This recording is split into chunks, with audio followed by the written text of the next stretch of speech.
Hello বন্ধুরা, শুভ দুপুর। কি গরম বন্ধুরা, দেখো গরমের অবস্থা।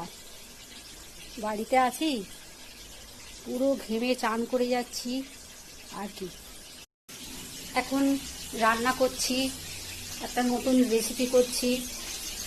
এখানে কাঠুয়া ডাঁটা হচ্ছে, আলু ভাজি, চিকেন আছে, আর দেখাচ্ছে এই যে একটা মশলা করে রেখেছি। এই মশলা দিয়ে আলু দিয়ে একটা নতুন রেসিপি করব, নিজের মনে বানিয়েছি। জানি না রেসিপিটা কতটা ভালো হবে, তো চেষ্টা করব আর কি।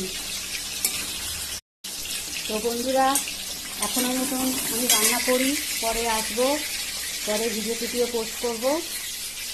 হয়তো এই ভিডিওটা পোস্ট দেরি করেই হবে, যেহেতু কাজে ব্যস্ত আছি। টাটা বন্ধুরা।